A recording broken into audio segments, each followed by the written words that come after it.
Silverstone circuit was the scene for the penultimate event of the 2015 Dunlop MSA British Touring Car Championship. With 6 races left to run, the pressure was beginning to build, and no fewer than 11 drivers were still in mathematical contention coming into the weekend. The 1.64-mile track leaves drivers with no margin for error, and in qualifying there was almost nothing to separate the field. The top 23 cars were covered by just 1 second. Having dominated both free practices on Saturday, Matt Jackson stole the march to score back-to-back pole positions for Motorbase Performance, but it was Gordon Shedden who perhaps put in the performance of the session to go second with maximum success ballast aboard his Honda. Sam Tordoff also impressed to rocket his BMW up to 3rd in the last few moments, while main championship challengers Jason Plato and Matt Neal would start the first race from outside the top 10. With Jackson's Ford Focus on song, he drove a near-flawless race and led from lights to flag in perfect conditions on Sunday. As the cars tore off the line, Shedden had to defend from the WSR car of Tordoff as he tried to pass around the outside, but the Scotsman held his nerve and hung the BMW out to dry, dropping him down a couple of spots behind Andrew Jordan and Dave Newsham. Jordan's MG wasted no time in squeezing past Shedden's Honda on lap 2, and as he set off in pursuit of Jackson, Shedden had to defend from a recovering Tordoff and a huge train of chasing cars. Plato, who dropped behind Neal's Honda in the opening exchanges, soon found himself under pressure from Rob Collard's team JCT 600 car, who pulled alongside down the Wellington Straight and completed a stellar move around the outside at Brooklands to take the position.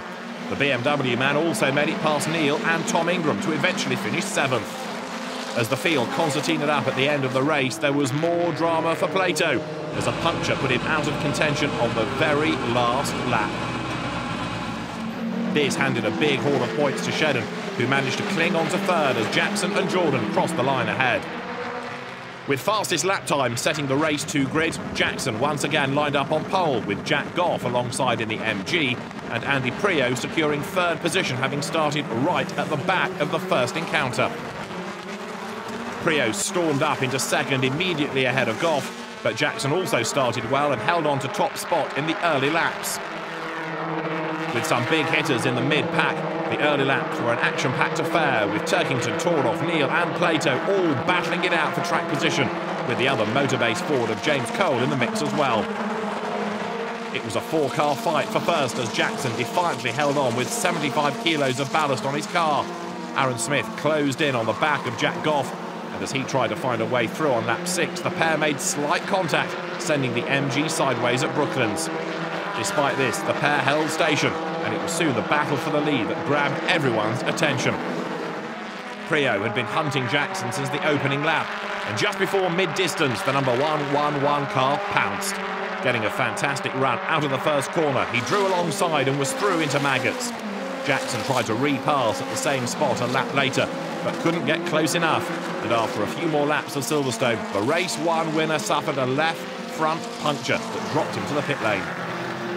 Plato recovered a number of places towards the end of the first race from Cole and then from teammate Colin Turkington, putting him in the mix for the reverse grid race as he crossed the line 7th. This was 3 places behind Shedden, who extended his championship lead yet further. With the pressure alleviated behind, Prio went on to score his 2nd win of the season by almost 2 seconds, as Goff and Smith were both promoted 1 place to complete the podium. It was to be pole for Cole as number 10 was chosen for the final race of the day at Silverstone. Rob Collard got the whole shot into Copse for the first time, but it was Turkington on the march from 3rd, keen to keep his title hopes alive. The reigning champion made a superb late lunge into Brooklands on lap 2, and it was a timely manoeuvre as the safety car was deployed moments later after Hunter Abbott and Dan Welch had a coming together. Having started right at the back, Matt Jackson was on a mission, and as the safety car came in, he was already making moves into the top 10 past Aidan Moffat's Mercedes, and it wasn't long before he was right on the back of the battle for 4th. There was some close inter-team scrapping with 10 laps completed as Sam Tordoff looked for a way past Collard and made slight contact. As the pair recovered, it backed up James Cole, and he lost a handful of places to Plato, Shedden, Neal and Adam Morgan in just a couple of corners. It was tense times for the championship leaders, as Shedden closed to within inches of Plato's rear bumper. But despite running side by side with the Team BMR Volkswagen, the Honda man opted for the safer option and slotted back into position. As the race entered its final stages, there was a tough battle between young guns Tom Ingram and Aidan Moffat, with the pair swapping paint on consecutive laps as they vied for a top 10 finish. Ultimately, it was the Laser Tools racing car that came out on top, as Moffat forced his way through on the penultimate lap. Out front, though, it was the number 1 Volkswagen of Turkington that powered to victory, ensuring he goes to the Brands Hatch finale with a chance of retaining his title. The 2 BMWs completed the podium, but with Plato crossing the line just 1 spot ahead of Shedden, the Scotsman remains firmly in the driving seat with just 3 races to go in 2015. As the sun set over the iconic grandstands in Northamptonshire, Louise Goodman spoke to the man 23 points clear and with the target on his back, Gordon Shedden. And bearing in mind, Gordon, that this has traditionally been a bit of a bogey circuit for you, it's not been a bad weekend, has it? Yeah, pleasant surprise. We didn't really know what to expect coming into this weekend, but you know, we've been in a better place with the Civic Type R this year, and I mean it's been a fantastic weekend to not bleed any points to Jason, but to actually increase the lead in the championship's been yeah, fantastic. How much of a surprise was it?